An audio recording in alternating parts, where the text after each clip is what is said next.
Hi గారు, welcome to our channel. ప్రస్తుతం మనతో పాటు దాము బాలాజీ గారు సీనియర్ జర్నలిస్ట్ ఉన్నారు. వారితో ఒకసారి మాట్లాడదాం. సార్ నమస్కారం. నమస్తే. సార్, నిత్యానంద స్వామి నిన్నంతా కూడా ఆయన జీవ సమాధి అయిపోయారని చెప్పేసి వార్తలు వచ్చేసాయి సార్. అయితే ఇవాళ ఏమొస్తున్నాయంటే ఆయన 4,000 కోట్ల ఆస్తి కోసం చంపేశారంటూ వార్తలు వినిపిస్తున్నాయి. ఈ 4,000 కోట్ల ఆస్తి కూడా రంజిత్ ఆయన టీం కు వెళ్ళిపోయిందని కూడా చెప్తున్నారు.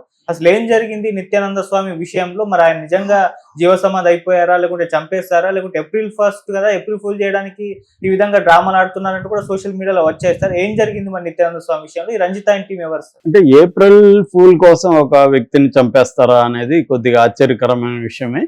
కానీ ఏప్రిల్ 1 రావడం వల్ల చాలా మంది ఇది ఏప్రిల్ ఫూల్ చేయడానికి వార్త క్రియేట్ చేశారని చెప్తున్నారు.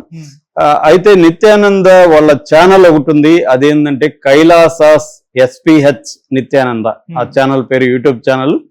ఆ ఛానల్లో వాళ్ళ ప్రతినిధి 3 గంటలకు ముందు చూశాను ఆ వీడియో. 3 గంటలకు ముందు పెట్టారు ఆ వీడియో. వాళ్ళ ప్రతినిధి, ఆయన పేరు చెప్పలేదు కానీ ఆయన కూడా నిత్యానంద గెటప్ లో ఉన్నాడు. ఆ బిల్డప్ అంతా ఉంది. ఆయన అనౌన్స్ చేస్తున్నాడు ఇంగ్లీష్లో. ఆయన ఏం చెప్తున్నాడంటే ఇది ప్రపంచవ్యాప్తంగా ఉన్న హిందూ వ్యతిరేకుల కుట్ర అని ఆయన చెప్తున్నాడు. సో ఈ ఛానల్ కైలాసాస్ SPH అంటే సుప్రీం పాంటిఫ్ ఆఫ్ హిందూస్ అనమాట. హిందూయిజం అంటే సుప్రీం పాంటిఫ్ అంటే మామూలుగా పాంటిఫ్ అంటే బిషప్, కేథలిక్ బిషప్, పోప్ని పాంటిఫ్ అని పిలుస్తారు. వీళ్ళు అలా పెట్టుకున్నారు. అంటే హిందూకి సుప్రీం అనమాట. ఒక పోప్, క్రిస్టియన్స్కి పోప్ ఎలాగో హిందూస్కి నిత్యానంద అలాగా.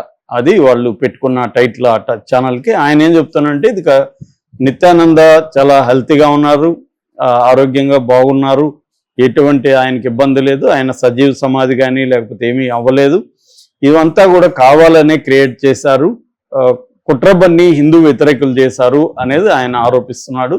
అట్లాగే ఇంకొక వీడియో కూడా వచ్చింది 4 రోజుల ముందు.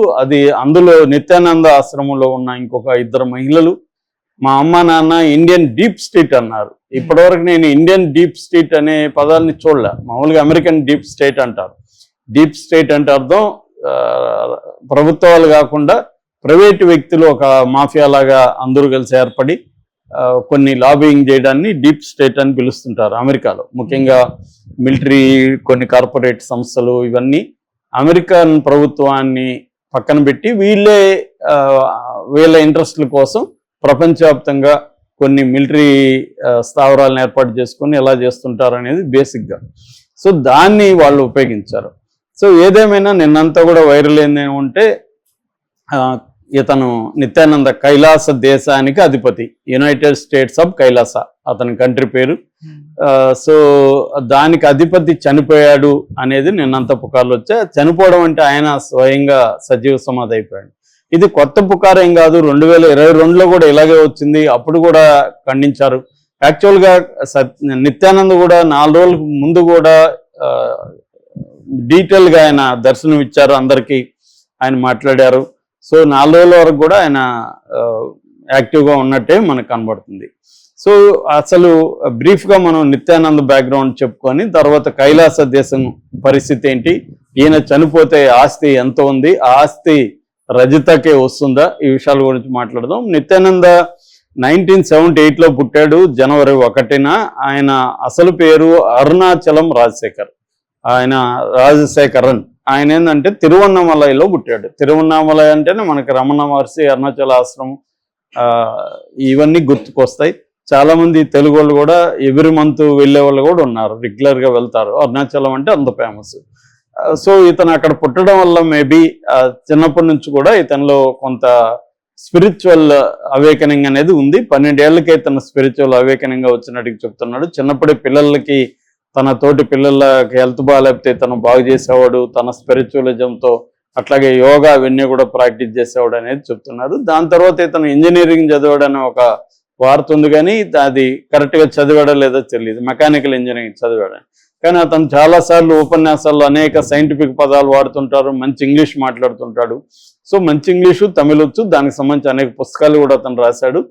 స్పీచ్లు కూడా మంచి ఇంగ్లీష్లో ఆ ఇంగ్లీష్ హైలీ కన్ఫ్యూజ్గా ఉంటుంది, కానీ ఇంగ్లీష్ అయితే మంచి ఇంగ్లీష్లో మాట్లాడుతుంటాడు. సైన్స్ కూడా ఉపయోగిస్తాడు, సైన్స్, టెక్నాలజీ ఇది కూడా ఉపయోగిస్తుంటాడు.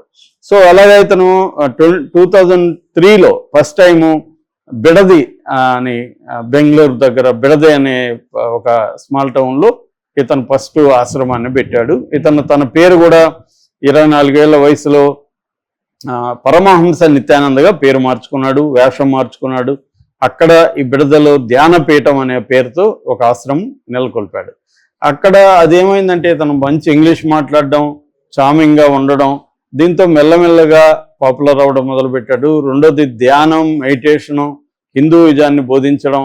దీంతో మెల్లమెల్లగా బెంగళూరులో ఆల్రెడీ మనకి ఈయన సత్యసాయిబాబా శిష్యులు ఉంటారు. ఇంగ్లీష్ అంటే ఇంగ్లీష్ అనే కాదు, విదేశాలు యూరప్ కావచ్చు, రష్యన్స్ కావచ్చు, ఇంగ్లీష్ రాని విదేశాల నుంచి కూడా వైట్స్ చాలా మంది ఉంటారు. అంటే ఈయన శిష్యుల్లో ప్రధానంగా middle class, upper middle class Indians, అట్లాగే అక్కడ కూడా రిచ్ అమెరికన్స్ లేకపోతే యూరోపియన్స్ వీళ్ళందరూ కూడా శిష్యులుగా ఉండడం వల్ల ఇతని డబ్బులు అనేది విపరీతంగా రావడం మొదలైంది. దాని తర్వాత ఇతని ఆశ్రమాలు కూడా పెరిగాయి. తిరువన్నామలైలో ఒకటి పెట్టాడు తన సొంత ఊర్లో. తర్వాత అహ్మదాబాద్, గుజరాత్లో అహ్మదాబాద్లో కూడా ఒక ఆశ్రమం పెట్టాడు. అమెరికాలో ఒక ఆశ్రమం పెట్టాడు. ఇలాగే తను పాపులర్ అవ్వడం ప్రారంభమైంది. దాని తర్వాత 2010లో కాంట్రడిక్షన్స్ అంటే కాంట్రవర్సీస్ వచ్చాయి. ముఖ్యంగా రంజిత మనకు తెలుసు, ఆమె తెలుగులో కూడా సినిమాలు చేసింది. రంజిత అసలు పేరు శ్రీవల్లి. ఆమె 90sలో సినిమాలు, ముఖ్యంగా నాడోడి తేండ్రలని మన భారతరాజ సినిమాలో పాపులర్ అయింది 97లో. అక్కడి నుంచి ఆమె దాదాపు 60 సినిమాలు అన్ని భాషల్లో కలిపి ఒక 60 సినిమాలు చేసింది. తెలుగులో మావి చిగురులో 96లో వచ్చిన మావి చిగురులో ఆమె నంది అవార్డు కూడా వచ్చింది. ఆ తర్వాత ఆమె తన భక్తురాలుగా మారిపోయింది, ఆశ్రమంలోకి వెళ్ళిపోయింది. దాని తర్వాత ఏమైందంటే ఒకరోజు సన్ టీవీలో ఇతని సీడీ ఒకటి బయటకు వచ్చింది. లెనిన్ కరుప్పన్ అనే ఒకప్పటి ఇతని డ్రైవరు, ఇతనికి డ్రైవర్ లెనిన్ కరుప్పన్కి నిత్యానంద్ మధ్య గొడవలు వచ్చాయి. దాంతో ఇతను కెమెరాలు సెట్ చేసి వీళ్ళిద్దరూ దగ్గరగా క్లోజ్గా ఉన్న వీడియోలు బయటికి వచ్చేసాయి సీడీలో. దాన్ని వీళ్ళు ఖండించారు. ఇదంతా కూడా మ్యానిపులేషను, మార్ఫింగ్ అని అప్పుడు చెప్పారు. ఇతను డబ్బులకి డిమాండ్ చేస్తే డబ్బులు ఇవ్వలేదు కాబట్టి బ్లాక్ మెయిలింగ్ కోసం ఇతను చేశాడు అనేది కూడా అప్పట్లో వచ్చాయి. ఏదేమైనా కేసు అయింది. దాని తర్వాత వీళ్ళు రిజెక్ట్ చేశారు. ఆ తర్వాత ఏమైంది, 2010లోనే అమెరికన్ ఒక ఆవిడ ఇక్కడ ఈ ఆశ్రమంలో ఉన్న ఆమె నన్ను 5 ఏళ్లుగా ఇతను రేప్ చేస్తున్నాడు స్పిరిచువలిజం పేరుతో అని ఆమె కంప్లైంట్ ఇచ్చింది. దాని తర్వాత అది 2018 నాటికి సీరియస్గా తీసుకున్నది కర్ణాటక గవర్నమెంట్. దాంతో ఇతన్ని అరెస్ట్ చేశారు. ఒక 5 రోజులు ఇతను అజ్ఞాతంలోకి వెళ్ళి మళ్ళీ సరెండర్ అయిపోయాడు. అరెస్ట్ చేశారు. దాని తర్వాత బెయిల్ వచ్చింది. ఎందుకంటే ఇతనికి జడ్జిలు, లాయర్లు కూడా చాలా మంది భక్తులు ఉన్నారు అన్నమాట. సో అలాగా త్వరగానే బెయిల్ వచ్చింది. ఈ లోపల ఏమైంది, 2 పిల్లల్ని ఇతను కిడ్నాప్ చేసి బలవంతంగా అహ్మదాబాద్ ఆశ్రమంలో పెట్టుకున్నారు.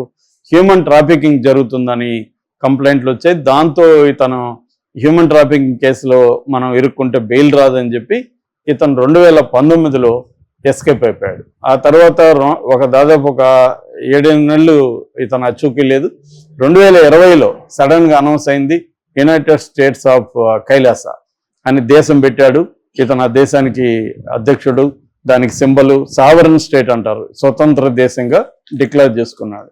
నిజానికి మనకి ఇంటర్నేషనల్ రూల్ ప్రకారం ఏ దేశానికి చెందిన భూభాగం కానీ మనకు 1 ఎకరా దొరికితే కూడా మనం మన దేశం పెట్టుకోవచ్చు. దాము బాలాజీ కంట్రీ అని పెట్టుకుంటే ఎవడు అడిగేదానికి లేదు. సో కాకపోతే ఆ భూభాగం ఏ దేశానికి సంబంధించి ఉండకూడదు. అప్పుడు మనం ఆ భూభాగానికి వెళ్ళి ఈ ఎకరా నాది ఒక దేశం అని మనం డిక్లేర్ చేయొచ్చు. ఇది ఉందన్నమాట. అలాగా ఇతను ఏం చేశాడంటే ఈక్వెడార్ నేషన్లో కొంత భూభాగాన్ని, ఒక దీవిని కొనుక్కొని, దీవి ఇప్పుడు ఏ దేశానికి చెందదు కాబట్టి పెట్టుకున్నాడు. సో దానికి సంబంధించి సింబల్ కానీ, దానికి రూపీగా, దాని కరెన్సీ కానీ అన్ని ఒక దేశానికి ఏమేమి ఉంటాయో అవన్నీ ఆయన అనౌన్స్ చేశాడు. చివరికి యునైటెడ్ స్టేట్స్ సంబంధించిన ఎకనామిక్, సోషల్ అండ్ కల్చరల్ కమిటీలో కూడా ఈయన ప్రతినిధి హాజరయ్యారు 2023లో. అప్పుడు మళ్ళీ షాక్ అయ్యారు, ఇదేంది దేశాల నుంచి ప్రతినిధులు కూడా ఐక్యరాజ్య సమితికి వస్తున్నారు. ఆ తర్వాత ఐక్యరాజ్య సమితిలో ఆమె స్పీచ్లు అవన్నీ కూడా డిలీట్ చేశారు. ఈ మొదటి నుంచి కూడా ఇంగ్లీషు వాళ్ళు ఎక్కువ మంది ఈయన శిష్యులుగా ఉండడం, ఇండియన్స్ కూడా బాగా లాంగ్వేజ్ వచ్చిన వాళ్ళు ఉండడంతో వీళ్ళు ఇంటర్నెట్లో, సోషల్ మీడియాలో బాగా పాపులర్. రెండవది ఇతను విచిత్రమైన స్పీచ్లు, విచిత్రమైన ఇది ఇస్తాడు. నేను సన్ రైజ్ని ఈరోజు 40 నిమిషాలు ఆపానని ఒకరోజు స్టేట్మెంట్ ఇచ్చాడు. తర్వాత నాకు 3వ కన్ను తెరుచుకుంటుందని చెప్పాడు. తర్వాత బ్లైండ్ వాళ్ళకి నేను చూపు తెప్పిస్తాను అన్నాడు. తర్వాత ఇంకా ఘోరంగా ఏంటంటే ఆవులకి, పులులకి, కోతులకి నేను వోకల్ కార్డ్స్ మారుస్తాను, మార్చి వాటిని బ్రహ్మాండమైన తమిళ, సాంస్క్రిట్లో మాట్లాడే విధంగా చేస్తాను అనేది అనౌన్స్ చేశాడు. ఆ తర్వాత కైలాస్కి వెళ్ళినాక కైలాస్లో నేను ఇంటర్నేషనల్ హ్యూమన్ కాదు, ఇంటర్నేషనల్ క్రీచర్స్ కోసం, ఏలియన్స్ కోసం ఒక ఎయిర్పోర్ట్ క్రియేట్ చేస్తాను. ఇది కాస్మిక్ ఎయిర్పోర్టు. దీంట్లో ఇతర దేశాల సంబంధించిన జీవులు కూడా దిగచ్చు, వాళ్ళ ఫ్లైట్స్ కూడా దిగచ్చు అనేది కూడా ఒక విచిత్రమైన స్టేట్మెంట్. ఆయన స్పీచ్లన్నీ కమెడీగా ఉంటాయి. ఐ మీద ఒకటి ఉంటుంది, I'm not I that you think I అని, ఇట్లాంటిది అంటే జగ్లింగ్ చేయడం అవన్నీ ఉంటాయి. ఇలాగా వెరీ పాపులర్ ఆయన ఈ విషయాల్లో. సో ఇప్పుడు ఆయన కైలాస దేశం నుంచి మళ్ళీ ఒకసారి పాపులర్ అయ్యాడు. ఇప్పుడు ఆయనకి దాదాపు ఇందాక నేను చెప్పిన కైలాస ద్వీపంలో చాలా వందల కోట్ల ఆస్తులు ఉన్నాయి. అట్లాగే తిరువన్నామలైలో ఆశ్రమం ఉంది, బిడదీలో ఉంది, అహ్మదాబాద్లో ఉంది. ఇవన్నీ కలిసి దాదాపు ఒక గెస్టిమేట్ ఏంటంటే ఒక 4,000 కోట్ల పైన ఉంటుందని. అందుకని ఇన్ని సమాధి పేరుతో చంపేసి ఈ ఆస్తులన్నీ ఈమె ప్లస్ ఈయన బ్యాచ్, ఆమె బ్యాచ్, రజిత కూడా అక్కడ